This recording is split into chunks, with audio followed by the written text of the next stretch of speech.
ಕೆಪಾಸಿಟಿಯನ್ನು ನೋಡ್ತೀವಿ. ಈಗ 35 ಇಯರ್ಸ್ ಒಳಗಡೆ ಇದ್ರೆ okay, they are sustainable. So ಅವಳಿ ಜವಳಿ ಆಗೋ ಚಾನ್ಸಸ್, ಒಂದು ಗಂಡು ಮತ್ತೆ ಹೆಣ್ಣು ಅವಳಿ ಜವಳಿ ಆಗುವಂತ ಚಾನ್ಸಸ್ ಏನಾದ್ರು ಸಿಗಬಹುದಾ ಅಂತ? ಈಗ ಕೆಲವು ಒಂದೇ ಎಗ್ ಹಾಕಿ ಅದು ಎರಡಾಗಿ ಐಡೆಂಟಿಕಲ್ ಟ್ವಿನ್ಸ್ ಆಗಿರೋದು ಕೂಡ ನೋಡಿದ್ದೀವಿ.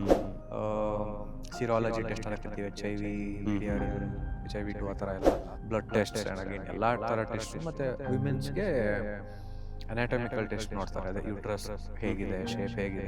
ಸೊ ಈಗ ನಾವೇನೋ ಇವತ್ತು ಮಗುವಾಗಿದೆ ಪುಣ್ಯ ಪುಡಿ ಅಂತ ಹೇಗೆ ಹೇಳ್ತೀನಿ ಅಂದರೆ, ಬಾಡಿ ಚೆನ್ನಾಗಿದ್ರೆ ಮಾತ್ರ ಅಕ್ಸೆಪ್ಟ್ ಮಾಡೋದು ತಗೊಳ್ತಾರೆ. ಕೆಲವರಿಗೆ ಜೀನ್ ಪೂಲಿಂಗ್ ಅಂತ ಮಾಡ್ತಾರೆ, ಎಂಬ್ರಿಯೋ ಪೂಲಿಂಗ್ ಅಂತ ಮಾಡ್ತಾರೆ. ಆ ಥರ ಪ್ರಾಬ್ಲಮ್ ಇದ್ದವ್ರಿಗೆ ಒಳ್ಳೆ ಹೆಲ್ತಿ ಕ್ವಾಲಿಟಿ ಬೇಬೀಸ್ ಆಗಿರೋದು ಇದು IVF.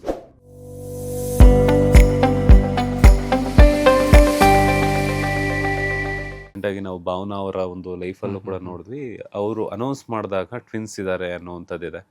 ಸೊ ಅದಾದ ನಂತರ ಒಂದು ಮಗು ಡೆಲಿವರಿ ಟೈಮಲ್ಲೋ ಅಥವಾ ಅದಕ್ಕಿಂತ ಮುಂಚೆನೇ ಏನಾಗಿತ್ತು ಗೊತ್ತಿಲ್ಲ, ಬಿಕಾಸ್ ಅವ್ರಿಗೆ ಅದನ್ನ ಅವ್ರು ಅಫಿಷಿಯಲ್ ಆಗಿ ಎಲ್ಲೂ ಅನೌನ್ಸ್ ಕೂಡ ಮಾಡಿಲ್ಲ. ಸೊ ಇದ್ರ ಬಗ್ಗೆ ಹೇಳೋದಾದ್ರೆ ಟ್ವಿನ್ಸ್ ಪಕ್ಕ ಆಗುತ್ತಾ ಅಥವಾ ಇಲ್ಲ ಅಂತ ನೀವೇನಾದ್ರೂ ಒಂದು ಫೇಲ್ ಆದ್ರೂ, ಆಗ್ಲೇ ಹೇಳ್ತಾ ಇದ್ರಿ ಒಂದು ಫೇಲ್ ಆದ್ರೆ ಇನ್ನೊಂದಾದ್ರೂ ಇರ್ಲಿ ಅನ್ನೋ ಒಂದು ಕಾರಣಕ್ಕೆ ಅಡ್ವಾನ್ಸ್ ಆಗಿ ಏನಾದ್ರೂ ಅದನ್ನ ಇಂಜೆಕ್ಟ್ ಮಾಡಿರ್ತೀರಾ ಅಂತ? ಫಸ್ಟ್ ಥಿಂಗ್ ಏನಂದ್ರೆ, as per rules there is only 1 egg at a time. ಓಕೆನಾ? ಬಟ್ ಈಗ 2 eggs, ಈಗ ಒಂದಷ್ಟು 4 ರಿಟ್ರೀವ್ ಮಾಡ್ಕೊಂಡಿರ್ತೀವಿ ಅಂದ್ಕೊಳ್ಳಿ, ಅದ್ರಲ್ಲಿ ನಾವು ಒಂದು 2 ತೊಗೊಳ್ತೀವಿ. That will also depend on age. ಕೆಲವ್ರಿಗೆ IVF is mainly depends on age. ಈಗ ಕೆಪಾಸಿಟಿ ಅನ್ನೋದು ನೋಡ್ತೀವಿ. ಈಗ 35 ಇಯರ್ಸ್ ಒಳಗಡೆ ಇದ್ರೆ ಓಕೆ, ದೇ ಆರ್ ಸಸ್ಟೈನಬಲ್. ಈಗ ಅವ್ರಿಗೆ ಮಲ್ಟಿಪಲ್ ಪ್ರೆಗ್ನೆನ್ಸಿ ಆದ್ರೂ ಓಕೆ, ದೇ ಕ್ಯಾನ್ ಸಸ್ಟೈನ್. ಕೆಲವ್ರಿಗೆ ಈಗ ಜಾಸ್ತಿ ಏಜ್ ಆಗಿರುತ್ತೆ, ಅವರಿಗೆ ನಾವು ರಿಸ್ಕ್ ತೊಗೊಳಕ್ಕಾಗಲ್ಲ. ಬಿಕಾಸ್ ಇಫ್ ಯು ಆಸ್ಟ್, ಈಗ 2 ಎಗ್ನ ಟ್ರಾನ್ಸ್ಫರ್ ಮಾಡ್ತೀರಿ, ಮಲ್ಟಿಪಲ್ ಪ್ರೆಗ್ನೆನ್ಸಿಯಲ್ಲಿ ರಿಸ್ಕ್ ಸ್ಟಾರ್ಟ್ ಆಗುತ್ತೆ. ಆಗೇನೋ ಅನಿಸ್ತಿರ್ಬೋದು, ಬಟ್ ಡೆಲಿವರಿ ಟೈಮಲ್ಲಿ that will be a risk. More age more it's risky. So ಈಗ ಟ್ವಿನ್ಸ್ ಅನ್ನೋ ಕಾನ್ಸೆಪ್ಟ್ ಹೇಗೆ ಬಂತಂದರೆ, 2 ಎಂಬ್ರಿಯೋಸ್ ಫಾರ್ಮ್ ನಾವು ಹಾಕ್ತೀವಿ. ಸೊ ದಿಸ್ ಇಸ್ ವಾಟ್, ಈಗ ಒಂದು ಫೇಲ್ ಆದರೂ ಅಟ್ಲೀಸ್ಟ್ ಇನ್ನೊಂದು ಇರುತ್ತೆ ಅಂತ. ಕೆಲವೊಮ್ಮೆ 2 ಪಾಸ್ ಆದಾಗ that will be a twins. That doesn't mean ಈಗ IVF ಮಾಡಿದ ತಕ್ಷಣ ಟ್ವಿನ್ಸ್ ಆಗೋಗುತ್ತೆ. That is wrong. Again that is not in our, ನಮ್ಮ ಕೈಯಲ್ಲಿ ಯಾವುದು ಇರಲ್ಲ. ಈಗ ಕೆಲವು ಒಂದೇ ಎಗ್ ಹಾಕಿ ಅದು ಎರಡಾಗಿ ಐಡೆಂಟಿಕಲ್ ಟ್ವಿನ್ಸ್ ಆಗಿರೋದು ಕೂಡ ನೋಡಿದ್ದೀವಿ ನಾವು. ಅಗೇನ್ ಅದನ್ನ ಯಾವುದು ನಾವು ಪ್ಲ್ಯಾನ್ ಮಾಡಿ ಟ್ವಿನ್ಸ್ ಆಗಲೇಬೇಕು, ದಟ್ ಈಸ್ ನಾಟ್ ಪಾಸಿಬಲ್, ಅದನ್ನು ಇರಲ್ಲ. ಬಟ್ ಅದೇ ಈ ಕೇಸಲ್ಲಿ ಏನಾಗಿದೆ, ಅದೇ ಈಗ 1-2 ಟ್ರಾನ್ಸ್ಫರ್ ಮಾಡಿರ್ತೀವಿ, 1 has failed, 1 has come. But what ever, Bhavana ma'am is happy ಅಲ್ವಾ? ಒಂದಾದ್ರೂ ಇದೆ. ಒಂದಿದ್ರು ಇದೆ. ಅದಕ್ಕೆ ಹೇಳೋದು, ಯಾರು ಫಸ್ಟೇ ಅನೌನ್ಸ್ ಮಾಡಲ್ಲ. ಯೂಶಲಿ ಟ್ವಿನ್ಸ್ ಆದರೂ ಫಸ್ಟೇ ನಂಗೆ ಟ್ವಿನ್ಸ್ ಅಂತ ಹೇಳಕ್ಕೆ ಹೋಗಲ್ಲ. This is the reason, because you can't say.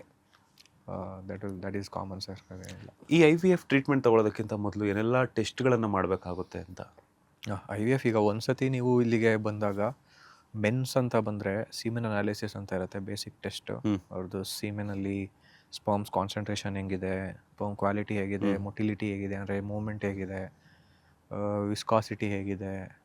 So ಅದನ್ನೆಲ್ಲ ನೋಡ್ತೀವಿ. ಆ್ಯಂಡ್ ಬೇಸಿಕ್ ಸಿರಾಲಜಿ ಟೆಸ್ಟ್ ಅಂತ ಕರಿತೀವಿ, HIV, VDRL, HIV 2 ಆ ಥರ ಎಲ್ಲ, ಹೆಪಟೈಟಿಸ್ B ಆ ಟೆಸ್ಟ್ ನೋಡ್ತಾರೆ.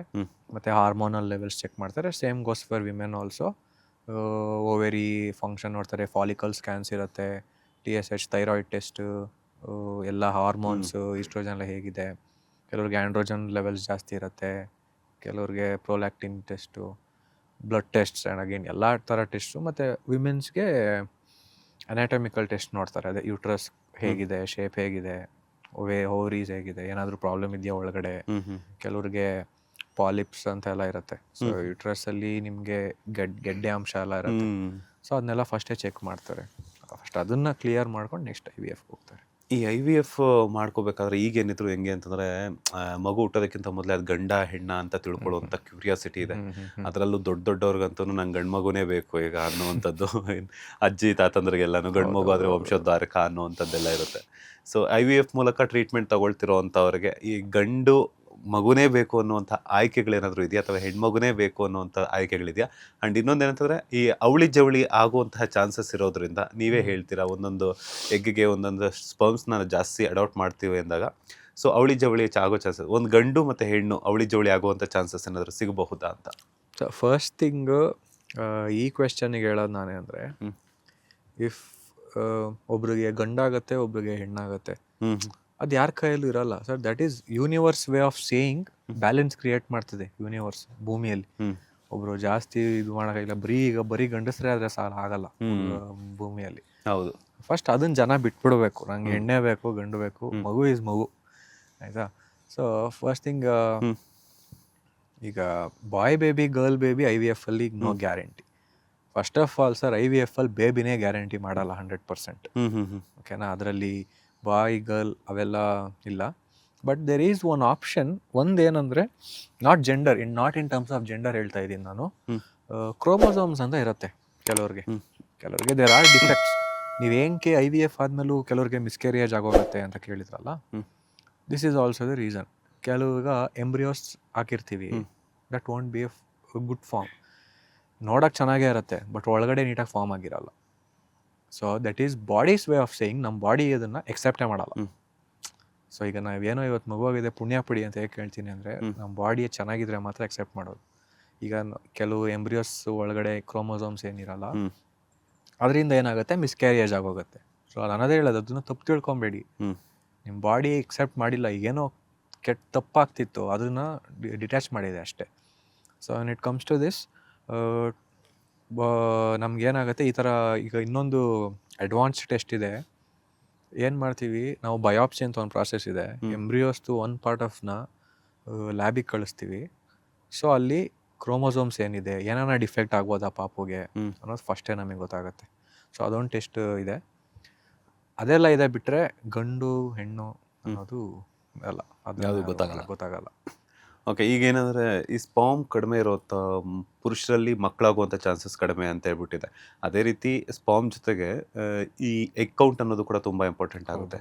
ಈ ಎಗ್ ಕೌಂಟ್ ಕಡಿಮೆ ಇರುವಂತಹ ವುಮೆನ್ಸಲ್ಲಿ ಈ IVF ಟ್ರೀಟ್ಮೆಂಟ್ ತೊಗೋಬೋದಾ, ಈ ಎಗ್ ಕೌಂಟ್ ಕಡಿಮೆ ಇರುವಂತಹ ಒಂದು ಲೇಡೀಸು ಅಂತ? ಎಸ್, ಅದೇನು ಮಾಡ್ತಾರೆ ಅಂದರೆ, ಈಗ egg count usually as age ಜಾಸ್ತಿ ಆದಷ್ಟು ಎಗ್ ಕೌಂಟ್ ಕಡಿಮೆ ಆಗುತ್ತೆ ಅಂತ ಹೇಳಿದ್ದಾರೆ. ಸೊ ಆ ಟೈಮಲ್ಲಿ ಅವ್ರು IVFಗೆ ಬಂದಾಗ ಏನು ಮಾಡ್ತಾರೆ, ಫಸ್ಟ್ ಅವ್ರು ಚೆಕ್ ಮಾಡೋದೇ AMH ಅಂತ, ಆ್ಯಂಟಿ ಮುಲೇರಿಯನ್ ಹಾರ್ಮೋನ್ ಅಂತ. ಅದನ್ನು ಚೆಕ್ ಮಾಡಿದಾಗ ಗೊತ್ತಾಗೋಗುತ್ತೆ ಇವ್ರಿಗೆ ಎಗ್ ರಿಸರ್ವ್ ಎಷ್ಟಿದೆ, ಎಷ್ಟು ಕೆಪಾಸಿಟಿ ಇದೆ ಎಗ್ ಅಂತ. ಕೆಲವ್ರಿಗಂತೂ ತೀರಾ ಕಡಿಮೆ ಇರುತ್ತೆ, ಮೇ ಬಿ ಅರೌಂಡ್ 1-2x ಅಂತ. ಏನು ಮಾಡ್ತಾರೆ, ಅವ್ರಿಗೆ ಆರ್ಟಿಫಿಷಿಯಲಿ ಸ್ಟಿಮ್ಯುಲೇಟ್ ಮಾಡ್ತೀವಿ ನಾವು. ಗೈನೆಕ್ಸ್ ಏನಿರ್ತಾರೆ, ಆರ್ಟಿಫಿಷಿಯಲಿ ವಿತ್ ಹಾರ್ಮೋನಲ್ ಸಪ್ಲಿಮೆಂಟ್ಸ್ ಒಂದಷ್ಟು ಎಗ್ನ ತೊಗೊಳ್ತಾರೆ. ಕೆಲವ್ರಿಗೆ ಜೀನ್ ಪೂಲಿಂಗ್ ಅಂತ ಮಾಡ್ತಾರೆ, ಎಂಬ್ರಿಯೋ ಪೂಲಿಂಗ್ ಅಂತ ಮಾಡ್ತಾರೆ. ಸೊ ಮಲ್ಟಿಪಲ್ ಸೈಕಲ್ಸಲ್ಲಿ ಒಂದಷ್ಟು ಎಂಬ್ರಿಯೋಸ್ನ ತೊಗೊಂಡು ಅದನ್ನೆಲ್ಲನೂ ಒಂದು ಕಡೆ ಸೇರಿಸಿ. ಸೊ ಈಗ ಕೆಲವ್ರಿಗೂ ಒಂದೊಂದೇ ಆಗೋದು, ಅವ್ರು ಎಷ್ಟೇ ಮಾಡಿದ್ರು ಅಷ್ಟು ಎಗ್ ರಿಸರ್ವ್ ಕಡಿಮೆ ಇರುತ್ತೆ. ಸೊ ಆರ್ಟಿಫಿಷಿಯಲಿ ಅವರಿಗೆ ಸಪ್ಲಿಮೆಂಟೇಷನ್ ಕೊಟ್ಟು ಜಾಸ್ತಿ ಎಗ್ಸ್ ರಿಟ್ರೀವ್ ಆಗೋ ಥರ ಮಾಡಿ, ಒಳ್ಳೆ ಕ್ವಾಲಿಟಿ ಎಗ್ಸ್ನ ಮಾತ್ರ ಚೂಸ್ ಮಾಡಿ, ಅಂಥವ್ರಿಗೂ ಆಪ್ಷನ್ಸ್ ಇದೆ.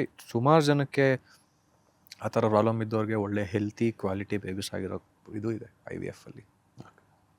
And same goes for sperms ಅಷ್ಟೇ. ಈಗ ತುಂಬ ಕಡಿಮೆ ಕೌಂಟ್ ಇರುತ್ತೆ ಕೆಲವ್ರಿಗೆ, ಅವ್ರಿಗೆ ಸಪ್ಲಿಮೆಂಟೇಷನ್ಸ್ ಇದೆ, ಟ್ಯಾಬ್ಲೆಟ್ಸ್ ಇದೆ, ಆ್ಯಂಡ್ ನ್ಯಾಚುರಲಿ ಅವ್ರಿಗೆ ಹೇಗೆ ಮಾಡಬೇಕು ಅಂತಲೂ ಇದೆ. ಕೆಲವ್ರಿಗೆ ತುಂಬ ಅದೇ ಕಡಿಮೆ ಇದ್ದವ್ರಿಗೆ, ಅಂಥವ್ರಿಗೆ ICSI ಅನ್ನೋ ಫಾರ್ಮ್ಯಾಟ್ ತೊಗೊಳ್ತೀವಿ. ಯಾವುದು ಗುಡ್ ಮೊಟೈಲ್ ಸೀನ್ ನೋಡೋಕ್ಕೆ ತುಂಬ ಚೆನ್ನಾಗಿರುತ್ತೆ, ಕ್ವಾಲಿಟಿ ಅನಿಸುತ್ತೆ. ಅದನ್ನು ಪರ್ಟಿಕ್ಯುಲರ್ಲಿ ಚೂಸ್ ಮಾಡಿ ವಿ ಇಂಜೆಕ್ಟ್ ಆ್ಯಂಡ್ ಫರ್ಟಿಲೈಸರ್. ಈ ಸ್ಪಾಮ್ ಕೌಂಟ್ ಕಡಿಮೆ ಇರುವಂತಹ ಅವ್ರಿಗೂ ಆಗುತ್ತೆ IVF ಮತ್ತು ICSI. ಯಾವ ಏಜ್ ಅವ್ರಿಗೆ ಈ IVF ಅನ್ನೋದು ತುಂಬ ಕೆಲಸ ಮಾಡುತ್ತೆ ಅಂತ? ಅದೇ ಸರ್, ಈಗ ಆಫ್ಟರ್ 35 ಹೇಳಿದ್ನಲ್ಲ, 35, 37 ಎಲ್ಲ. ಈಗ ಈವನ್ ಸ್ಪರ್ಮ್ ಕ್ವಾಲಿಟೀಸಲ್ಲೂ ಕಡಿಮೆ ಆಗ್ತಾ ಹೋಗುತ್ತೆ. Same goes for egg also, egg reserve ಕಡಿಮೆ ಆಗ್ತಾ ಹೋಗುತ್ತೆ. ಅಂಥವ್ರಿಗೆ ಇಟ್ ವಿಲ್ ಬಿ ಯೂಸ್ಫುಲ್. ಒಂದು ಎಕ್ಸ್ಟ್ರಾ ಟ್ರೈ ಕೊಡೋಕ್ಕೆ ಇಟ್ ವಿಲ್ ಬಿ ಯೂಸ್ಫುಲ್. ಈ IVF ಅಂದ ತಕ್ಷಣ ಏನಾಗುತ್ತೆ ಅಂತಂದರೆ ಬೇರೆ ಬೇರೆ ತಪ್ಪು ಕಲ್ಪನೆಗಳು ಅನ್ನುವಂಥದ್ದು ಇರುತ್ತೆ. ಅದರ ಬಗ್ಗೆ ಆ ಒಂದು ಥಾಟ್ನ ತೆಗಿಬೇಕು ಅಂತಂದಾಗ ನೀವು ಅವ್ರಿಗೆ ಏನಿಲ್ಲ ಸಜೆಷನ್ಸನ್ನು ಕೊಡ್ತಿರ್ತೀರಾ ಅಂತ? ಫಸ್ಟ್ ಥಿಂಗ್, IVF ತಪ್ಪು ಕಲ್ಪನೆ ಹೆಂಗೆ ಅಂದರೆ ತುಂಬ ಪೇಯ್ನ್ಫುಲ್ಲು ಅನ್ನೋದು ಒಂದಿದೆ.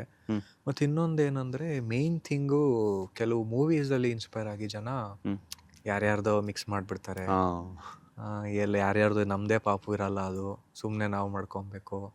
ಮತ್ತು ಮಕ್ಕಳು ಚೆನ್ನಾಗಿರಲ್ಲ, ಈಗ ಚೆನ್ನಾಗಿರ್ತಾರೆ, ಮುಂದೆ ಏನೇನೋ ಇರುತ್ತೆ, ಬುದ್ಧಿ ಇರಲ್ಲ, IQ ಕಡಿಮೆ ಇರುತ್ತೆ, ಲೈಫ್ ಲಾಂಗ್ ಜಾಸ್ತಿ ಲೈಫ್ ಕೆಪಾಸಿಟಿ ಇರಲ್ಲ ಅಂತ ಸುಮಾರಿದೆ.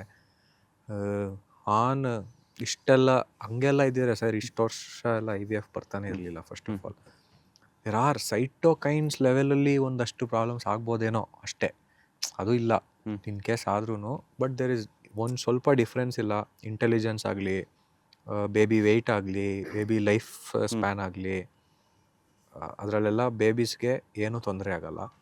ಆ್ಯಂಡ್ ಈವನ್ ಮದರ್ಸ್ಗೆ ಕೆಲವ್ರು ಹೇಳ್ತಾರೆ ಟ್ರೀಟ್ಮೆಂಟ್ ಒಂದ್ಸತಿ IVF ಟ್ರೀಟ್ಮೆಂಟ್ ತೊಗೊಂಬಿಟ್ರೆ ಮದರ್ಸ್ಗೆ ಮುಂದೆ ಕಷ್ಟ ಆಗೋಗುತ್ತೆ, ವೀಕ್ ಆಗೋಗ್ತಾರೆ, ಬಾಡಿ ವೀಕ್ ಆಗೋಗುತ್ತೆ ಫಿಮೇಲ್ಸ್ಗೆ. ಹೌದು.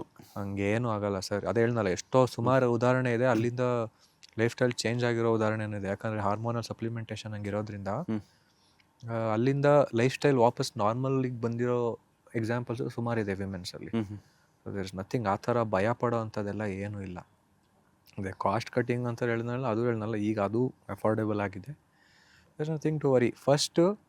ನಾನು ಫಸ್ಟ್ ಕೇಳ್ಕೊಳ್ಳೋದೆ ಪೇರೆಂಟ್ಸು. ಈಗ ಅವ್ರ ಸೊಸೆ ಮಗಂಗೆ ಏನಾದರೂ ಈ ಥರ ಪ್ರಾಬ್ಲಮ್ ಇದ್ದರೆ ಅರ್ಥ ಮಾಡ್ಕೊಳ್ಳಿ, ಅದು ಅವ್ರ ತಪ್ಪಲ್ಲ. ಈಗಿನ ಲೈಫ್ ಸ್ಟೈಲ್ ಹಂಗಿದೆ, ನಿಮಗೆಲ್ಲ ಬೇಕು ಅನ್ನೋದು ಕಷ್ಟ. ಕೆಲವ್ರಿಗೆ ಆಗುತ್ತೆ, ಕೆಲವ್ರಿಗೆ ಎಲ್ಲ ಚೆನ್ನಾಗಿದ್ದು ಅನಾಟಮಿಕಲಿ ಡಿಫೆಕ್ಟ್ ಅಂದರೆ ಅವರು ಇದೇ ರೀತಿ ಬಾಡಿ ಇರೋದೇ ರೀತಿ ಹಂಗೆ, ಅವ್ರು ಏನು ಮಾಡಿದ್ರು ಆಗಲ್ಲ. ಅಂಥವ್ರಿಗೆಲ್ಲ ದೇವ್ರೇನೋ ಒಂದು ದಾರಿ ಕೊಟ್ಟಾಗ ದಯವಿಟ್ಟು ಅದನ್ನು ಪಾಸಿಟಿವ್ ಆಗಿ ಮಾಡಿಕೊಡಿ. ಅದನ್ನೇನೋ ಆಗೋಯ್ತು, ಪಾಪು ಹಂಗಾಗ್ಬಿಡ್ತವೆ, ಹಂಗೇನೂ ಇಲ್ಲ. Everything is normal only. Latest ಹಾಗೂ ಇಂಟ್ರೆಸ್ಟಿಂಗ್ ಸುದ್ದಿಗಳಿಗಾಗಿ ಬಾಸ್ ಟಿವಿ ಕನ್ನಡ ಚಾನೆಲ್ನ ಸಬ್ಸ್ಕ್ರೈಬ್ ಮಾಡಿ. ಹಾಗೆಯೇ ಬೆಲ್ ಐಕಾನ್ ಪ್ರೆಸ್ ಮಾಡಿ. ಇದರ ಜೊತೆಗೆ ಫೇಸ್ಬುಕ್, ಇನ್ಸ್ಟಾಗ್ರಾಮ್, ಎಕ್ಸ್ನಲ್ಲೂ ಮಿಸ್ ಮಾಡದೆ ಫಾಲೋ ಮಾಡಿ.